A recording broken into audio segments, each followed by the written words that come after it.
coaching et le développement personnel ne sont pas forcément les lieux de prédilection pour les abuseurs, les arnaqueurs, les gourous, comme on aime l'entendre. Donc on tape toujours sur les mêmes personnes et on pointe toujours les mêmes du doigt, mais sous prétexte que ce n'est pas réglementé, et encore une fois réglementé par une autorité extérieure qui s'autoproclame sachant, eh bien, ce serait l'endroit où on abuserait le plus des personnes faibles. Mais si on sort du clivage et si on sort du jugement et qu'on prend un peu de recul sur la situation, cette position de dominant-dominé est valable pour toutes les professions et même dans toutes les relations humaines.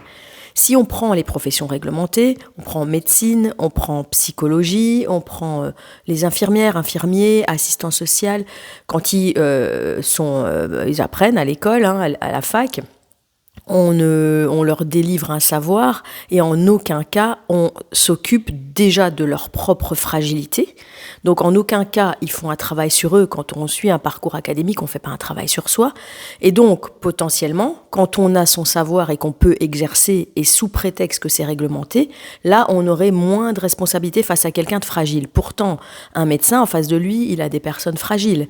Une infirmière, un infirmier en face de lui, il a des personnes fragiles.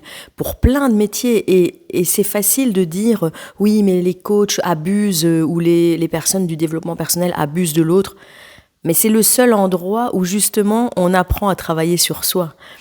Et donc peut-être il faudrait avoir une autre vision il y a forcément sur Terre des personnes qui vont dominer et d'autres qui vont être dominées, des personnes fragiles, des abuseurs, des personnes qui veulent nuire.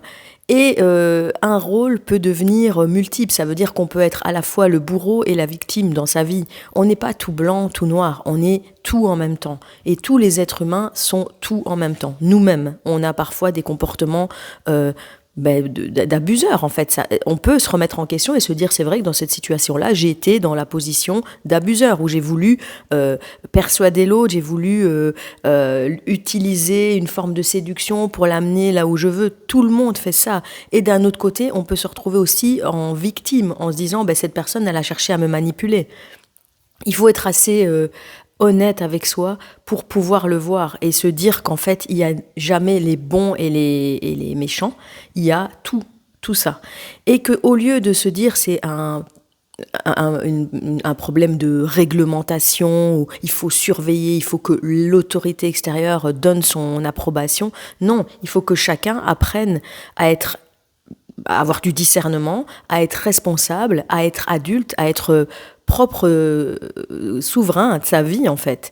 Si chacun sait qui il est, si chacun connaît ses limites, eh bien ce sera la seule possibilité d'éviter justement de tomber sur des personnes qui abusent ou de se laisser manipuler. Et pas avec des règlements ou des écoles ou des titres. Il y a des tas de personnes qui arnaquent d'autres personnes dans un environnement hyper réglementé.